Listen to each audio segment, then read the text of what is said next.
Experiencing blue screen crashes on your Acer Revo Box?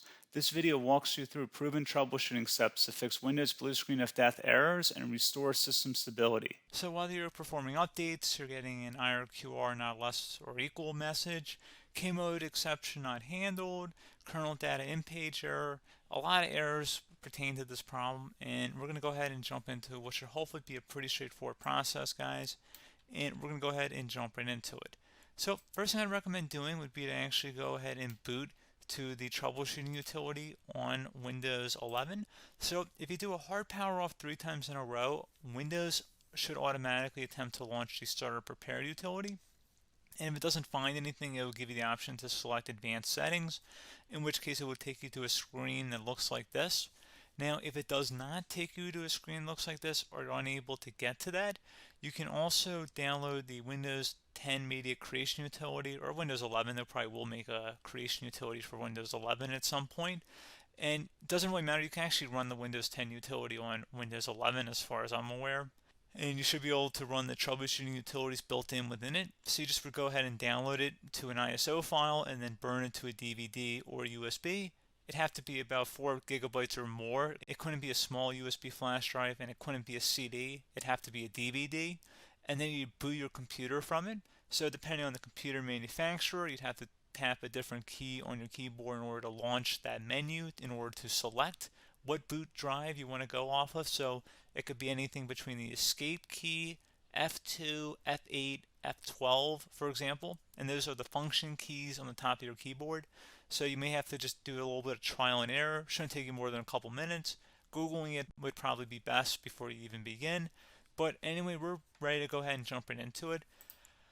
So we're on the choose an option page. So these will look very similar whether you're booting from it directly within Windows itself, or if you're plugged in a USB flash drive with the media creation utility installed and you selected the recovery option. So when you are setting up your Windows 11 installation or Windows 10, depending on the drive you're using, there should be an option to repair your computer in the bottom left corner of the dialog window, one of the first screens that comes up. You go ahead and select that, and then it would take you to a troubleshooting screen like you see here. And you want to go ahead and select troubleshoot, reset your PC, or see advanced options. And then there are going to be a whole bunch of options in here that we're going to explore in today's video. The first one, we're going to actually go underneath advanced options and then select startup prepare, fix problems that keep Windows from loading. So go ahead and select that first.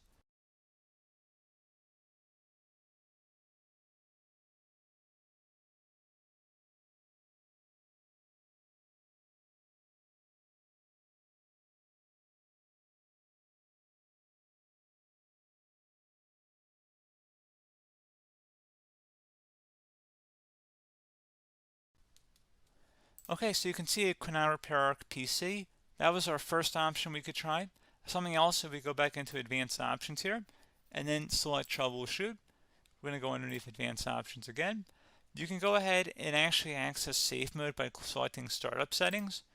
And then if you select the restart button, you have the option on the screen select safe mode with networking, which will give you a key on the screen. It'll tell you which key to press to enter that.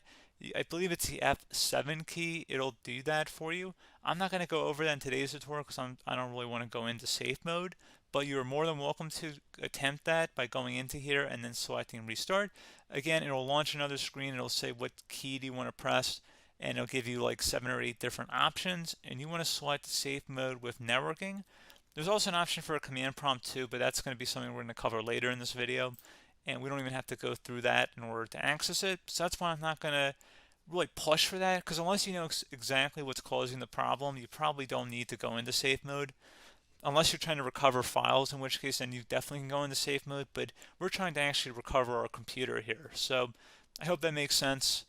Something else we can also try here as well would be to uninstall updates, remove recently installed quality or feature updates from Windows. So if you go ahead and select that, you can uninstall the latest quality updates, which generally is the more day-to-day updates.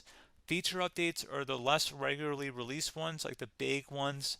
I would equate it to service packs in like Windows 7 and Windows Vista and Windows XP. So larger updates that occur once or twice a year at most. And the quality updates are more just a regular update. So Probably obviously depend, it'll take longer if you're going to try and uninstall the latest feature update versus quality update, and maybe you don't need to go back that far. So just giving you guys a couple pointers with that.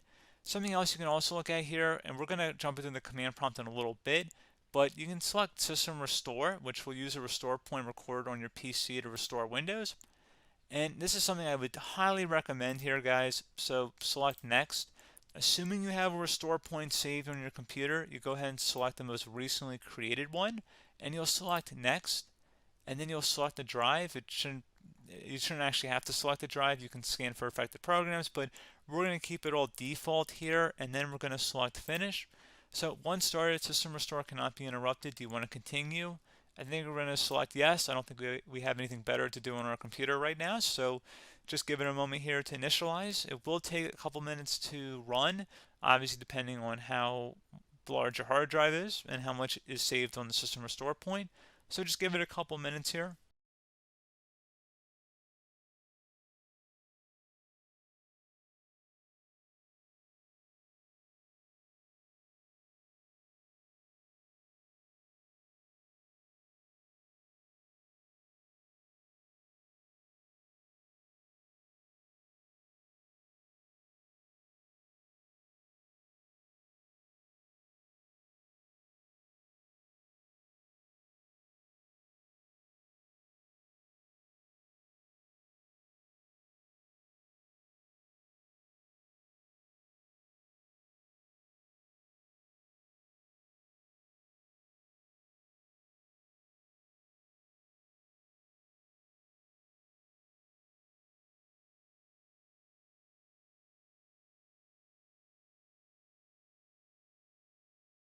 Okay, so you can see system restore completed successfully.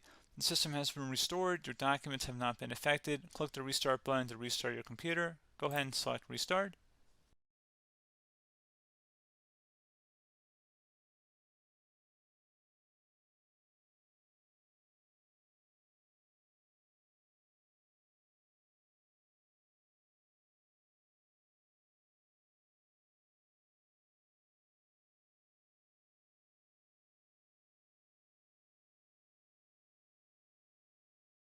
Okay, so you can see the system has been restored successfully.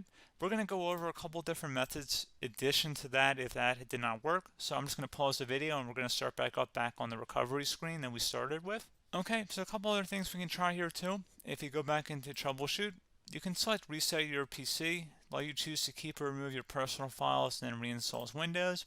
You can select to keep my files, which will remove apps and settings but keeps your personal files.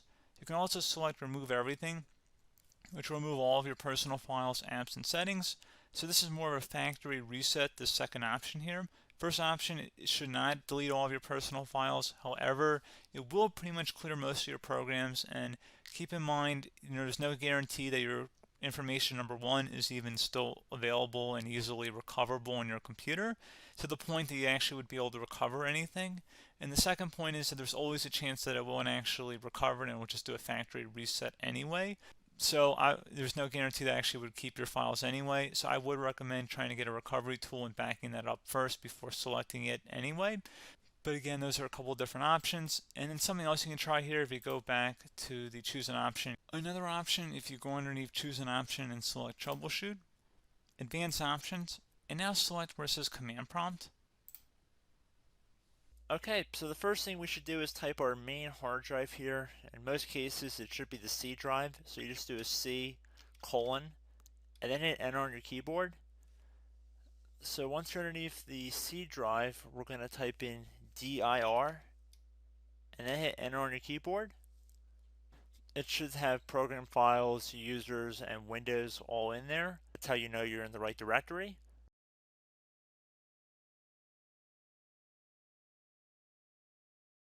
In some cases, it might be the D drive as well, so just keep that in mind.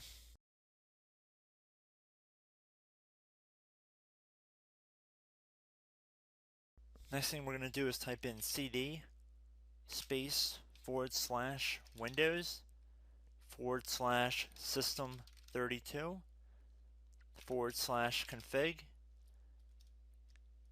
and then you're going to hit enter on your keyboard.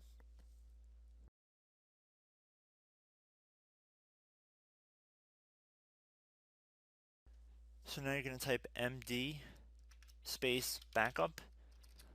If you've seen other tutorials, it might also say to put down MD backup. That's because the backup name is pretty common when you want to back something up. So you can name this whatever you want, doesn't have to be backup. So if you've already made a backup folder in the past, you could do backup 1, for example. So once you're done setting the name you want the backup to be called, hit enter on your keyboard again.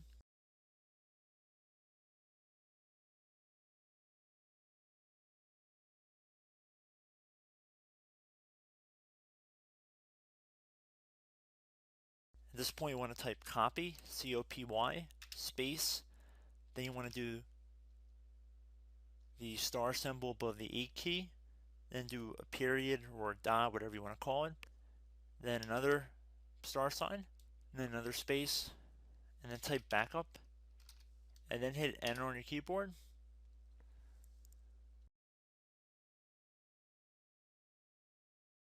Now you want to type CD reg back, R-E-G-B-A-C-K, and then hit enter on your keyboard. So now that we are under the reg back, so now you want to type dir again, and then hit enter.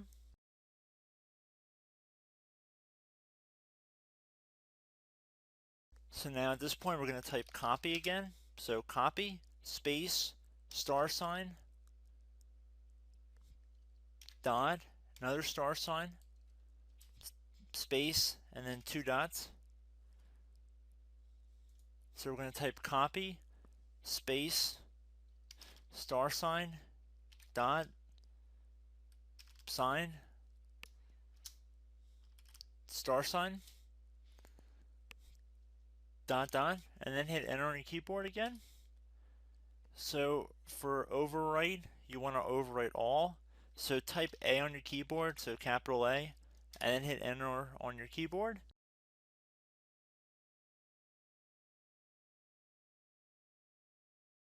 So at this point you should be good to go. You can close out of the command prompt window, and if you accidentally continue to Windows 10 you should be all set. So I hope one of these 3 or 4 different methods we went through in this tutorial helped you guys out. Again, I'm not sure if you guys heard me earlier, but try to go back into your safe mode if possible and uninstall any programs you know might be conflicting with the Windows startup if you can get into safe mode. So just keep that in mind. Something very simple like that could be blocking up everything. So again, I hope this tutorial helped you guys out, and I will catch you in the next tutorial. Goodbye.